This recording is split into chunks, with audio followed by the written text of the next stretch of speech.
Demophilus. He was raised in Montgomery, Alabama, and attended Sidney Lanier High School. He went on to attend the University of Alabama and was a member of Sigma Nu fraternity. He married the love of his life, Peggy Biedenbaugh, on June 30th, 1942. The most important thing in his life was his family. His best friends were his son Harry and his daughter Zan. They selflessly cared for his every need and were by his side when he took his last breath. His 6 grandchildren adored him and spent every minute they could soaking in his wisdom and listening to his stories. His 6 great-grandchildren loved him for his many scooter rides and the bottomless bag of Kit Kats that he always kept waiting for them. One of his greatest joys was our annual Cousins Weekend, where all the grandchildren spent a weekend every summer at the lake together. His greatest accomplishment is and will always be how much this family loves each other. So although this loss leaves a great void in our family, we take comfort in God's promises in the Bible that we will see him again one day. There have been a lot of tears from this group over the last few days, and I think it's because we don't view death as God does. We see it as an end, and it saddens us to lose the ones we love. But from his perspective, death is only the beginning of eternal life with him in paradise, where we were created to be. Heaven is a place we should be excited about, an eternal home with him where we will no longer suffer the sadness, trials, illness, and disappointments of this world. The disciple Paul tells us in his letter to the Philippians to live as Christ and to die as gain. I've always felt like funerals were much more for those of us in the audience than the person we're mourning. So for those of us standing here, it means God still has work for us to do. We are to work for the Lord while we're here, telling others about him so that they too can have eternal life. When we live our lives this way, we're able to see death from a new perspective. That doesn't mean we won't be sad when we lose our loved ones, because we are. But we can take comfort that even in our grief, we will be reunited with Papa one day, and our family will once again be whole. And as John tells us in Revelation, he will wipe away every tear from our eyes. There will be no more death or mourning or crying or pain, for the old order of things will have passed away. As we planned the service, it only seemed fitting that his grandchildren share their stories of Papa. I felt so lucky and proud to have Papa as my grandfather. What an amazing man, an inspiration to us all. Nanny was telling us the other day about some of the hardships they faced when he was so young. Being diagnosed in his early 20s with a very rare disease, having a stroke in his late 20s that paralyzed half of his body, and his family being told that he would not live. Then to go on and live to 93, I think that is pretty amazing. I've heard stories of Pop playing golf at the club in tournaments with one arm and driving the forklift at work with half of his body, and it just amazes me. I have some wonderful memories of Pop teaching me how to drive in a church parking lot on Perry Hill Road. And not a day goes by that I don't think about him every time I accelerate through a curve. He taught me that. And I have to tell this story, and some of you have probably heard it because Nanny loves to tell her stories. And this is one of them. When I was around 4 years old, I gave Pop his nickname. Mom and Nanny said, "Laura, we got Papa an ice cream cake for his birthday, but it's a secret, so don't tell him." And Pop came walking in from work, and I said, "Hey, Poopa like a ice cream man." And that name just stuck, and we've called him that ever since. I feel so fortunate to have lived so close to Papa and Nanny my whole life, and for our boys to have known him. They always get a Kit Kat from him every time we go to visit, and they call him the Kit Kat man. Sorry. I know that I'm speaking for all of us up here when I say we sure will miss our amazing Papa, our Poopa-Laka ice cream Kit Kat man.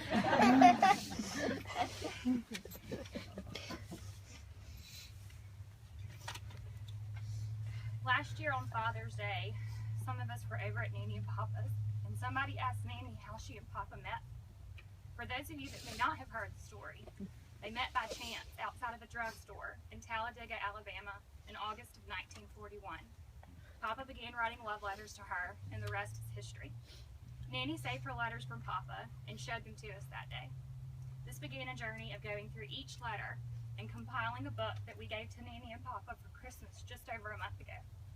I'm going to read an excerpt from my favorite letter. A little background. In the letter, Papa is trying to convince Nanny that they don't need to postpone their wedding for later, that now is a better time than any.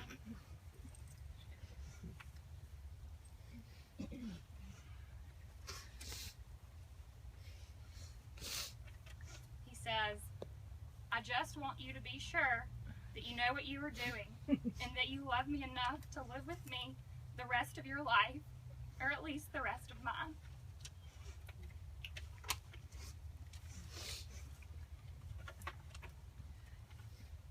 As a young wife, I try to put myself in her shoes. To be 23 years old with a new baby and a newly paralyzed husband, and it occurred to me that Nanny embodies exactly what God meant when he said in sickness and in health. I know I speak for all of the grandchildren when I say that we are so thankful for such an amazing example of what marriage should look like after 72 years. We all have the privilege of being here today because of that chance meeting outside of a drugstore in 1941. I find peace in knowing that the same God that orchestrated Papa's homecoming in heaven is the same God that orchestrated that chance meeting 73 years ago, and is the same God that assures me I will see Papa again one day. Papa ended his letter saying, I must go now. Tell all of your family hello for me. My whole life depends on the Beaton Balls and their wonderful daughter. I love her more than anyone ever loved anyone. I'll always love her. I love, worship, idolize, and adore her. I'm going to see her this weekend, and I'm praying each night she's going to tell me that everything is all right and that we shall soon be married. I guess you realize that it's you I'm talking about, darling. It will never be anyone but you, Peggy. I love you and miss you. Please think about me a little. Good night, darling. Now and forever, Harry.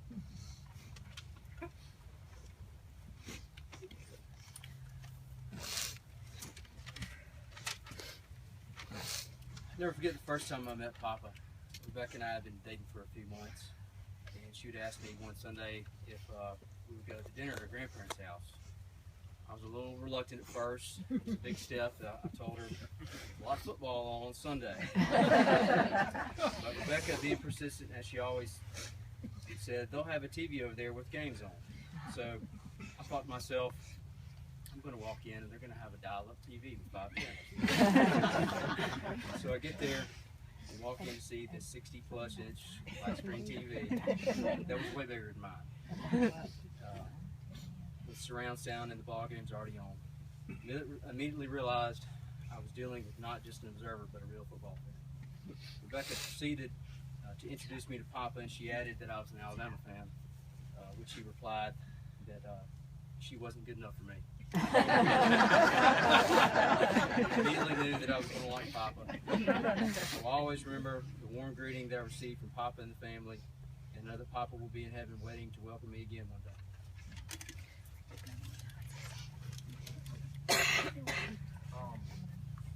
You know, to me, that people's memories live on in small things. Pop loved cream sodas, and we're both hard-headed as hell. He probably would have argued that IBC cream soda is better than I like Virgil's. He probably would have argued that for 45 minutes. But it's those small things, like every time you pop into a cream soda, you'll have that person's memory. It's the first person I think of when I do. Or a Coke float, watching a movie. He always gave me Coke floats. It's good to know that I'll think about him every time I have something like that. I'll know that he's sitting there looking down on me. Thanks for the memories, Pop. For those of you that don't know me, I'm Hunter Pappas, Harry's grandson, and I just want to start out by thanking everybody for being here today. I know that Pop would be really proud to have this many loving people here. to us to send him off.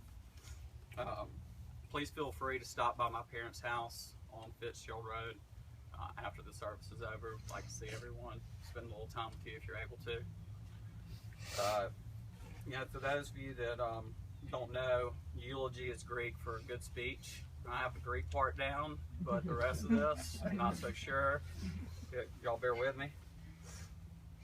The first story is, I remember about Pop, and I think something that made him extremely special is I lived with him for the first 15 years of my life, and my sister the first 13, and Will when he was a baby, and we had a very special opportunity. Not a lot of people get to live that close to their grandparents, so we had a very special bond and learned a lot of things. I can remember him swimming with one arm in the pool and teaching me to swim.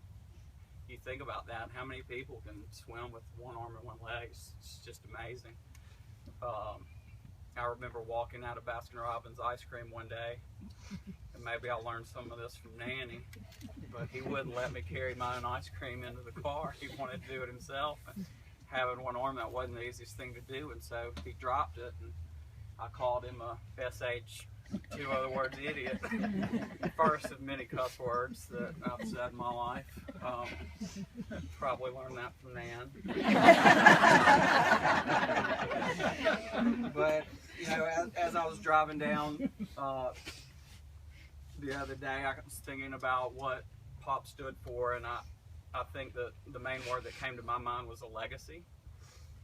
And it's not a monetary legacy, but a legacy of living a certain way of life. And so I ask you to think, what is a legacy? What type of legacy would you want to leave, and what type of life are you living? Pop left a legacy. He left a legacy of family, humility, strength, and lessons on life. I remember those lessons learned, mostly about how I didn't manage my money properly, but also how to treat other human beings. How did someone that didn't get out that much affect so many people in such a positive manner? I believed, as Laura touched on before, that his perseverance through life and dedication to others made people look at him as an inspiration. That is his legacy, his strength and positive influence. His disability did not define him, it made him who he was. He was the most gentle, caring, smart, strong, and kind soul that I knew. And I believe that if Pop had one wish, that it would be for all of us to leave today trying to live a better life, putting others first, and obviously managing our money. I think I'm the last one for those of you who have not been to a self-directed funeral before. We thank you for being here. When a man is blessed enough to live nearly 94 years, there's a good chance that he has outlived his friends. Our grandfather is an exception. Though it is true he outlived nearly all of the friends that he grew up with, he certainly did not outlive the friends that he grew old with. In addition to being his grandchildren, I think nearly all of us viewed Papa as a constant friend and mentor. We all move through our lives seeing things we consider to be ordinary, and by many accounts, Papa's life was just that, ordinary. He got up in the morning, went to work, just like so many others.